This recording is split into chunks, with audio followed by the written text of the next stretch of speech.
Mr. Paul's Pantry. I'm Mr. Paul, and today I'm going to show you how to make English fruited scones. The type of thing you have afternoon tea. Scones, where I come from in Yorkshire, they're scones, and that's what I'm going to call them. So, let's do it. So here are the ingredients. 500 grams of plain flour. I always use plain flour. If I want to use self-raising flour, I put some baking powder in it. It saves buying two different flours for me. So it's 500 grams of plain flour or all-purpose flour, whichever you call it. It's a teaspoon of salt. It's 3 teaspoons of baking powder, not baking soda. That's completely different. Baking powder. And when I say teaspoons, I don't mean any old spoon out of your cutlery drawer. There's 100 different sizes and shapes, and not one of them measures a teaspoon. I use one of these for measuring mine. A little set of those cost just a few coppers. Well worth it. So, on top of that, we've got 125 grams of butter. We've got 60 grams of sugar. That can be caster or it can be granulated, it doesn't matter. I've got 1 egg, and I also have 80 grams of dried fruit. Now that can be sultanas, it can be currants, it can be raisins, whichever you want. I personally prefer sultanas. And some milk. Now I'll tell you how much milk when we start adding it all together. That's important, okay? Let's get on. Right, now I'm going to use a stand mixer because just because I use it all the time. You can mix this by hand just as if you're making pastry, rub the butter in. It doesn't make any difference. So there goes in the flour. That's 500 grams, remember. 500 grams of plain flour. Teaspoon of salt. 3 teaspoons of baking powder. And don't forget, teaspoons means a measure like that, and baking powder is that, not baking soda. It must say baking powder or levadura if you're in Spain, okay? So we're going to mix that together gently. Now we're going to add the butter. 125 grams of butter. Crumb type mixture, breadcrumb type mixture. And while that's mixing, I'll just explain, if you can hear me over the noise, I'll explain about the egg and the milk. You need to use a scale, crack the egg into the jug on the scale. Okay? Then make up the weight of the egg to 240 grams. That's including the milk and the egg. And give a slight whisk. Right?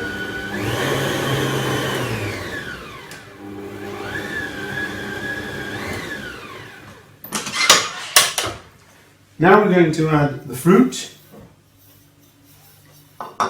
and give that a slight mix. Not rapid. And while that's mixing slowly, I'm going to add the liquid, the milk and the egg.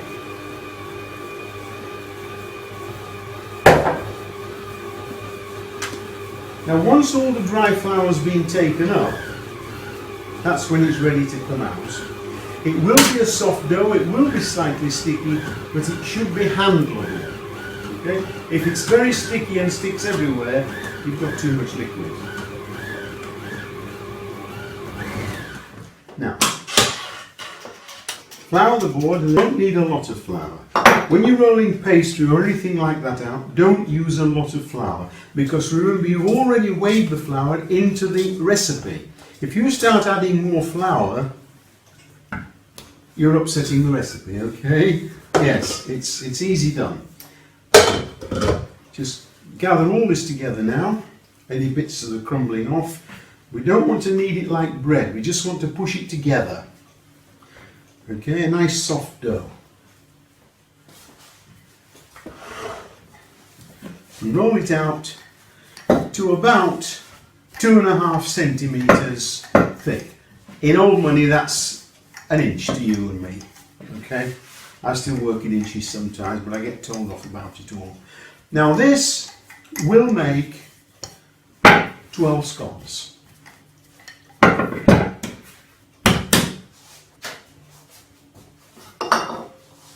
Take a cutter, it can either be a serrated cutter like this, a fancy cutter, or a plain round one, it doesn't make any difference. But always flour it in between each cut, that's important. Straight down, don't mess about with it, like that. Don't twist it, just shake it so it doesn't stick to the work surface. And if you notice, I'm turning them over so the flattest side is going to be uppermost, ready to take the egg wash. Do that with all 12 of your scones.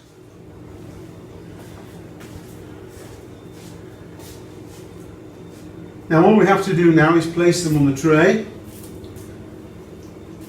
neatly. I've got my oven set at 180, that's for a fan oven, 200 for a non-fan oven, okay, yes. So, and we need to egg wash those thoroughly. Now, make sure you've got plenty of egg wash on top, and don't take a blind bit of notice of Mary Berry, who tells you if any runs down the side, it'll stop the scone rising. Well, I've news for her. I know she's been cooking a lot longer than me, but you put eggs in a cake to make it rise. Why it should stop the scones rising, I have no idea. But make sure you've got a nice coating, at least on the top, even if some has run down the side. That's my little treat there. I'll just put a bit of egg wash on that. And now these are going to go into the oven, as I said, for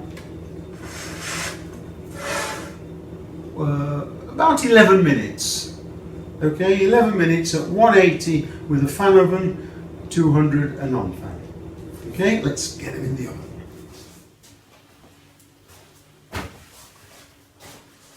Well, here we are, 11 minutes in the oven, and, excuse me, perfect scones. Absolutely beautiful. No problems. Nice and light. Put them on a cooling rack.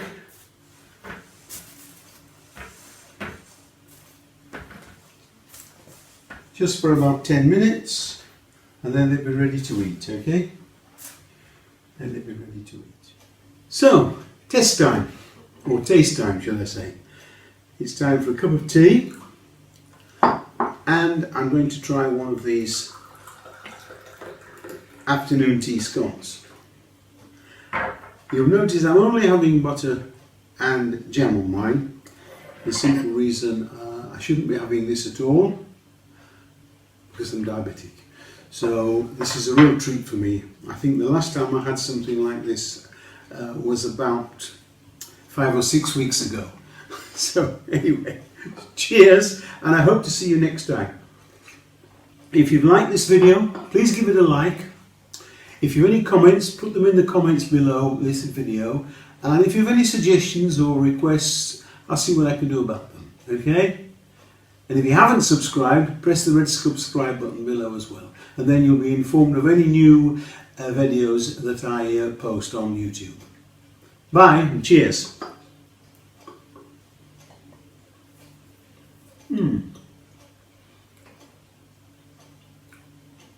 Muy bueno. Delicioso. Delicious.